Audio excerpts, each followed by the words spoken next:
सगळ्यांचं लक्ष बोर्डवर. स्टार्टर म्हटलं की जुन्या स्कीम पासून स्टार्टर मध्ये डिओल स्टार्टर आधीपासून फेमस आहे इकॉनॉमिकली पॉइंट ऑफ व्ह्यू. आताच एक गोष्ट सांगतो की डिओल स्टार्टर फेमस असण्याचे रिझन कॅपिटल कॉस्ट एकदम कमी आहे, शेतकरी पण त्याला इझिली अफोर्ड करू शकतो. एवढ्या डब्यामध्ये पण मिळतो, एवढ्या डब्यामध्ये पण मिळतो. जो शेतकऱ्याचा स्टार्टर असतो तो दिसायला एवढा असतो, वरून ग्रीन कलरचा पत्रा असतो, 2 बटन असतात. आणि जो तुम्ही बोरविल मशीनसाठी घेता ते थोडं दिसायला मोठं असतं, माहिती आहे ना. बोरविल मशीनचा स्टार्टर थोडा महाग असतो, 2-2.5 हजार रुपये, 4 हजारापर्यंत. का? कारण त्याच्यात मोठे मोठे कॅपॅसिटर टाकलेले असतात. कारण कॅपॅसिटर कंडेन्सर टाकल्यामुळे मोटरमध्ये लिडिंग करंट जनरेट होतो. लिडिंग करंट तयार झाल्यामुळे स्टार्टिंग टॉर्क वाढतो. कारण बोरविल मशीन मध्ये तुम्हाला पाणी खूप खालून खेचायचंय ना. सो जेवढी बोरविल 200-250 फूट पाणी तुम्ही खाली घालाल, अँटी ग्रॅव्हिटेशनल फोर्सला तुम्हाला पाणी ओढायचंय, तो टॉर्क कमी पाहिजे का जास्त पाहिजे. सो पॉइंटवर येतो. सगळ्यात कन्सेप्ट नंबर 1 की स्टार्टरची गरज काय पडते. इंडक्शन मोटर भावानो महाग असते. एकदा जर जाळले रिपेअर करायचं म्हणलं तर वाइंडिंगचा खर्च प्रत्येक व्यक्ती अफोर्ड नाही करू शकत. पाण्याचा मोटरचा अफोर्ड नाही करू शकत. 3 फेज इंडक्शन मोटरची खूप दूर गोष्ट आहे. सो एक्सेसिव्ह करंट पासून, एक्सेसिव्ह व्होल्टेज पासून, ॲबनॉर्मल कंडिशन पासून, शॉर्ट सर्किट पासून, ओव्हरलोड पासून, स्पेशली ओव्हरलोड पासून जर मोटरला प्रोटेक्ट करायचं म्हणलं तर स्टार्टर लावावाच लागतो. एक नियम आहे. महागडी वस्तू म्हणलं आपण सेफ्टी पर्पजच त्याचे वाढवता. रेफ्रिजरेटर तुम्ही महाग घेतलं तर आय एम शुअर तुम्ही स्टॅबिलायझर घेणारच. पण जर तुमच्या रेफ्रिजरेटरची प्राइस समजा 9-10 हजार रुपये इकॉनॉमिकल, तर मला माहिती तुम्ही स्टॅबिलायझर घेणार नाही. सो सांगण्याचं तात्पर्य काय, जेवढी वस्तू महाग तेवढं प्रोटेक्टिव्ह डिव्हाइसला आपण पे करायला मागे पुढे बघत नाही, पॉइंटवर येतो. स्टार्टरचे वेगवेगळे टाईप आहेत, पण एक स्टार्टर असा आहे जो इंडियामध्ये सगळ्यात जास्त सेल आउट केला जातो, तो आहे डायरेक्ट ऑनलाईन, जो बोर्डवर आहे. बाहेरून बघताना तुम्हाला फक्त डब्बा दिसतो. कधी वेळ भेटला तो समोरचा जो बॉक्स असतो तो काढायचा बाजूला. वर असे तुम्हाला ट्रिन सर्किट दिसतात आणि खाली अशी मोठी कॉईल दिसते आणि खटका वाजतो बघा. बटन दाबले की खटकन वर जातं, बटन लाल बटन दाबले की खटकन खाली येतं, बटन दाबले की वर जातं, बटन दाबले की खाली. त्याच्या खाली गड्डा असतो मोठा मोठा, त्याला मॅग्नेटायझिंग कॉईल म्हणतात. कोणती? एक 5 मिनिटं तुम्हाला मी पहिलं वर्किंग सांगतो, पहिलं डायग्राम समजून घ्या. हा असतो तुमचा 3 फेज एसी सप्लाय जो तुम्ही मोटरला देताय. मोटरला ऑन ऑफ करण्यासाठी ICTP स्विच दिलेलं असतं. मोटरला 4 कॉन्टॅक्टर असतात. 4थ्या कॉन्टॅक्टरचं काम काय? कधी कधी याच्यावर 2 मार्काला क्वेश्चन येतो. कॉन्टॅक्टर 3च आहेत ना, C1, C2 आणि C3. आर फेज बोला लवकर, वाय फेज आणि बी फेज. मग 4थ्या कॉन्टॅक्टरची गरज काय पडली त्याच्यावर मी नंतर कमेंट करेल. कॉन्टॅक्टर म्हणजे काय असतं? एक शाफ्ट असतो, शाफ्टला असे 4 टर्मिनल असतात. कॉन्टॅक्टर मध्ये आला की सर्किट क्लोज होतं, कॉन्टॅक्टर बाहेर गेला की सर्किट ओपन होतं. ओपन क्लोज कळतं ना. तर कसं सांगायचं तुम्हाला, हे असं कॉन्टॅक्ट आहे. शाफ्ट इकडे आला की खटकन बंद होतं, माहित आहे. आणि करंट काय होतो? पास होतो. कॉन्टॅक्ट शाफ्ट इकडे आला म्हणजे हा ओपन झाला की सर्किट ओपन होतं आणि करंट काय होतो? 0. म्हणजे कॉन्टॅक्टरचं काम आहे एक तर ऑन करणे किंवा, पण ऍक्च्युअली सेफ्टी पर्पज म्हणून तो कसा वापरतात नंतर सांगतो. मोटरला सप्लाय देण्याच्या अगोदर काही फ्युजेस वापरले जातात आणि जे फ्यूज डिओल स्टार्टर मध्ये टाकलं जातं त्याला थर्मल ओव्हरलोड फ्यूज म्हणतात. बोला फ्यूज, किंवा त्याला ओव्हरलोड प्रोटेक्शन फ्यूज सुद्धा म्हटलं जातं. म्हणजे हे फ्यूज ओव्हरलोड पासून मोटरला प्रोटेक्ट करतं. पण कधी कधी ना फ्यूज 100% फॉल्टला डिटेक्ट नाही करत. मग या तुम्ही एक 100-150च्या फ्यूजवर डिपेंडंट राहू शकता का? नाही. सो आपण एवढा फंडा इथे यूज केलेला आहे. कनेक्शन डायग्राम बघा, मी तुम्ही कनेक्शन डायग्राम कशी रिमेंबराइज करायची सांगतो. सगळ्यात पहिले इकडचं पूर्ण ड्रॉ करून घ्यायचं.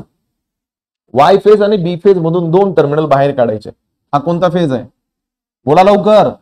वाय फेज मधून टर्मिनल काढायचे. एक मॅग्नेटायझिंग कॉईल दाखवायची जी त्या शाफ्टच्या मध्ये आहे.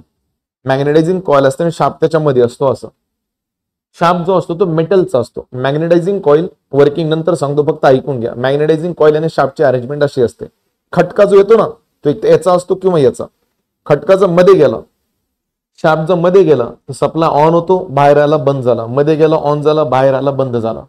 वाय फेज मधून टर्मिनल काढला, मॅग्नेटायझिंग कॉईल लावली, वापस घेऊन जायचं. ही जो टर्मिनल इकडे लावलाय तो कोणता आहे? नॉर्मली क्लोज, म्हणजे सहसा बंद असतो. बंद असतो म्हणून तो काय पास होतो? करंट पास होतो. सो कॉन्टॅक्टर बंद दाखवायचा, बाहेर घ्यायचं, अजून एक टर्मिनल लावायचा, नॉर्मली ओपन. हा नॉर्मली ओपन असतो, हा नॉर्मली क्लोज. सर्किट कंप्लीट करण्यासाठी याला घेऊन जायचं, बी फेजला कनेक्ट करायचं. माझा प्रश्न, ही जी मॅग्नेटायझिंग कॉईल आहे तो कुठल्या 2 फेजेसच्या अक्रॉस कनेक्टेड आहे? बाळांनो, मॅग्नेटायझिंग कॉईल कुठल्या 2 फेजेसच्या अक्रॉस कनेक्ट आहे? वाय आणि संपला. एका लाईन पेन मध्ये डायग्राम फिरवायची. इकडून टर्मिनल काढला, मॅग्नेटायझिंग कॉईल लावली, NC कॉईल लावली, NO लावला आणि डायरेक्ट बी फेज कडे जाऊ दिला. Is that clear? हो का नाही? मॅग्नेटायझिंग कॉईलला 3 फेजची गरज नाही, 2 फेजेस सफिशियंट आहे. चालेल का? 5 मिनिटात वर्किंग सांगतो, लक्ष बोर्डवर. तुम्हाला काय करायचंय, मोटरला ऑन करायचं. तर तुम्ही हिरवं बटन मध्ये दाबता का नाही?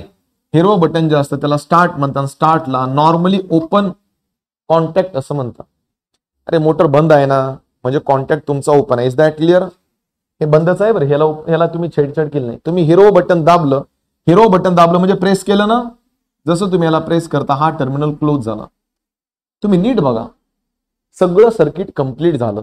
जोपर्यंत ओपन होता सर्किट कंप्लीट नव्हतं, करंट पास होत. करंटचा एक रूल आहे, सर्किट कंप्लीट झालं तर करंट पास होतो, सर्किट कंप्लीट झालं तर करंट पास होत नाही. मग सप्लाय कसा आला बघा. सप्लाय समजा इथून इकडे आला, इथून इकडे गेला, इथून इकडे आला, तुम्ही याला बटन दाबलं होतं, कॉन्टॅक्ट क्लोज झाला, इथून इथे आला, इथून इथे आला, इथून इथे आला, इथून आला, सरळ कॉन्टॅक्टर कॉइल मधून पास झाला. मला घेणं देणं नाही सप्लाय कुठे चालला, मला घेणं देणं हे आहे की माझ्या कॉन्टॅक्टर कॉइल मधून करंट गेलाच पाहिजे. ऐकताय का? कॉन्टॅक्टर कॉइल मधून करंट गेला, मॅग्नेटायझिंग कॉइल मधून करंट गेला, की मॅग्नेटायझिंग कॉइल मधून करंट गेल्यानंतर मॅग्नेटायझिंग कॉइल एनर्जाइज होते, एक स्ट्रॉंग मॅग्नेटिक फील्ड डेव्हलप होते. आणि हा स्ट्रॉंग मॅग्नेटिक फील्ड जे असते त्या लोखंडाला स्वतःकडे काय करते, अट्रॅक्ट करते. आणि याच्यामध्ये याचा शाफ्ट आहे ज्याला कॉन्टॅक्टर म्हणतात. काय म्हणतात? कॉन्टॅक्टर. जसा हा एनर्जाइज होतो हा खटकन या पूर्ण शाफ्टला इकडे ओढतो, लेफ्टला की राईटला, इकडे ओढला ना. जसा त्या मेटल रॉडला तो स्वतःकडे अट्रॅक्ट करतोय. चारी टर्मिनल काय होता, क्लोज होता. इतक्या वेळ मोटरला सप्लाय गेला का? गेला का? सप्लाय जाण्याच्या अगोदर मध्ये घुसला ना. तुमचे जोपर्यंत तुम्ही सप्लाय दिला नाही कॉन्टॅक्टर ओपन होते. आता कॉन्टॅक्टर काय झाले, क्लोज झाले. आर फेज, वाय फेज, बी फेज मधून सप्लाय गेला आणि तुमची मोटर स्टार्ट झाली. काय झाली? संपला विषय. आता गुट्टेसाला मोटर बंद करायचे, बिंदास एनसी कॉइल कडे यायचं. कोणती कॉइल?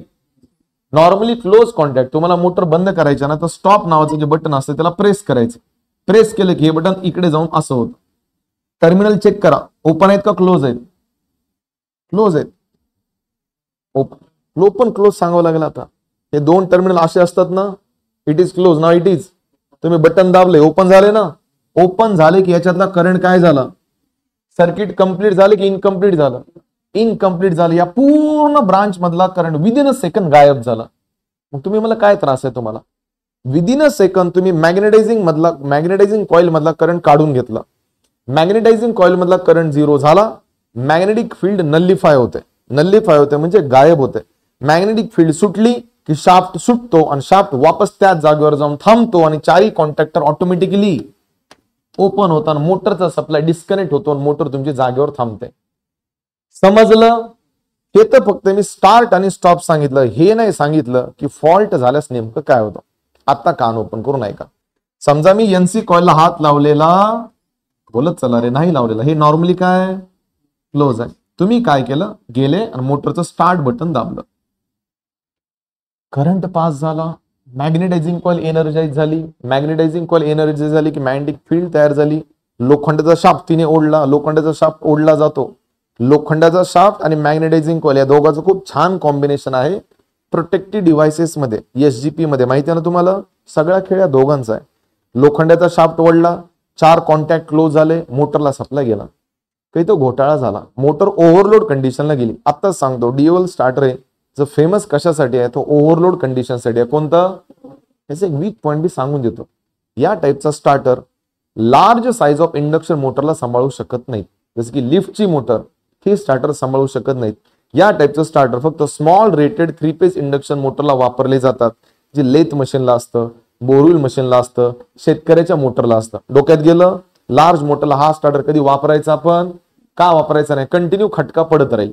खटका पडत राहिलं म्हणजे कंटिन्यू याच्यात फॉल्ट डिटेक्ट होत राहील. Is that clear? पॉइंटवर काही तो मोटरमध्ये घोळ झाला, मोटर एकदम खालचं पाणी ओढत आहे, म्हणजे मोटरलाच लोड कमी झाला का वाढला? लोड की ओव्हरलोड? ओव्हरलोडला मोटर काय करते? मोटर ओव्हरलोडला स्वतःला बॅलन्स करण्यासाठी करंट कमी खाते का जास्त खाते? That's the point. जेवढा मोटरचा लोड वाढवाल ना, मोटरचा आवाज वाढतो, मोटर पॉवर जास्त खाते, लाईट बिल जास्त येतं. जसा मोटरमध्ये एक एक्सेसिव्ह करंट ओढला जातो, मोटर स्वतःला बॅलन्स करते की बाबा तुम्ही लोड किती वाढवायचा वाढवा, मी मागे हटणार नाही. पण मोटर मागे हटणार नाही मान्य आहे, पण मोटर जळू बी शकते ना. एक्सेसिव्ह करंट मोटरमध्ये येण्याच्या अगोदर तो करंट बाळानो जातो कोणत्या कॉइल मधून?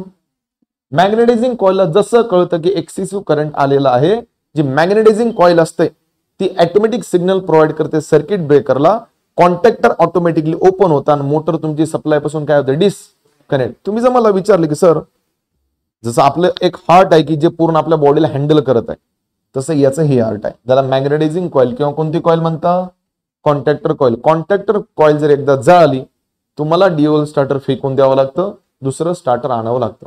या पूर्ण डायग्राम मध्ये एकच वस्तू अशी आहे जी खराब व्हायची चान्सेस आहे, त्याला कोणती कॉइल म्हणता, कॉन्टॅक्टर कॉइलचं दुसरं नाव. मॅग्नेटायझिंग कॉइल का नाव दिलं, कारण तो कंटिन्युअसली मॅग्नेटाइज होत राहतो. इज दॅट क्लिअर, हो का नाही. प्रश्न असा आहे, मोटरला सप्लाय दिला आणि तो लोखंडाचा रॉड असा ओढून ठेवलाय, ओढून धरते ती मॅग्नेटायझिंग कॉइल रॉडला सुटू देत, फॉल्ट आला तर सुटतो, फॉल्ट आला तरच सुटतो, नाही तर सुटत. अशी कोणती वस्तू आहे जी त्या शाफ्टला स्वतःकडे ओढून ठेवत आहे, जसं 3 पॉइंट स्टार्टर मध्ये असतं बघा, असतं ना. मग असं कुठला कॉन्टॅक्ट आहे जो कॉइलला एनर्जाइज ठेवतो आणि लोखंडाच्या रॉडला ओढून ठेवतो, जेणेकरून मोटर ट्रिप होता कामा. तर छोट्या छोट्या गोष्टीला जर मोटर ट्रिप होत राहील तर कसं होणार, मग त्याच्यासाठी एक्स्ट्रा टर्मिनल लावला जातो, त्याला C4 म्हणतात. काय म्हणतात, C4चं कामच आहे मॅग्नेटायझिंग कॉइलला कंटिन्युअसली एनर्जाइज ठेवणे, जे एनर्जाइज ठेवण्यामुळं लोखंडाचा रॉड त्याला काय होऊन बसतो, अट्रॅक्ट होऊन बसतो. C4चा दुसरा काहीच यूज नाहीये. Now my question, what exactly contact C4 works in dual starter? During normal condition it gives supply to the magnetizing coil and continuously तो त्याला एनर्जाइज ठेवतो, जो लोखंडाच्या शाफ्टला स्वतःकडे अट्रॅक्ट करून ठेवतो. हा तेव्हापर्यंतच अट्रॅक्ट करतो जोपर्यंत मॅग्नेटायझिंग कॉइल डीएनर्जाइज होत.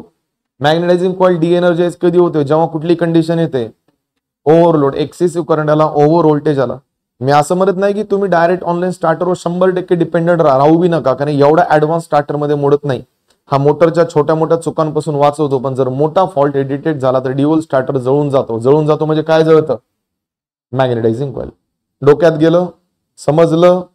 एनसीचं full form normally closed, NO कोणतं स्टार्ट बटन आहे, नॉर्मली ओपन, कोणतं स्टॉप बटन आहे, नॉर्मली क्लोज. सगळ्यात मेन कॉइल कोणती आहे, मॅग्नेटायझिंग कॉइल एनर्जाइज झाल्यास काय होतं, स्ट्रॉंग मॅग्नेटिक फील्ड डेव्हलप होते. कोणाला अट्रॅक्ट करतो, कॉन्टॅक्टरला. शाफ्ट म्हणायचं नाही, कॉन्टॅक्टर म्हणायचं. शाफ्ट याला बी असतो माहिती आहे ना. कॉन्टॅक्टरला ओढतो आणि चारी टर्मिनल काय होता, क्लोज होता. चारी टर्मिनल क्लोज झाल्यास डायरेक्ट सप्लाय मोटरला जातो ना, आणि तुम्ही जर स्टॉप नावाचं बटन दाबलं तर सर्किट पॉज होतं आणि मोटर तुमची सप्लाय पासून काय होतं, डिस्कनेक्ट. समजलं. कधी कधी समजा ड्युअल स्टार्टरनं काम नाही केलं, you have one backup protection, that is this one. जर मोटरनं काम नाही केलं तर बेस्ट काय, ओव्हरलोड प्रोटेक्शन, फ्यूज पण लावले तुम्ही, फ्यूज जळून जातील आणि मोटर सप्लाय पासून काय होतं, डिस्कनेक्ट. पण तुम्ही 100% या दोघांवर डिपेंड राहू शकत नाही. सो जे मोठ्या मोठ्या मशिनरीज असतात इंडस्ट्रीमध्ये, तिथं भारी भारी टाईपचे स्टार्टर वापरले जातात, सहसा ड्युअल प्रिफर केलं जात नाही. समजलं, हो का नाही. एक लाईन सोडून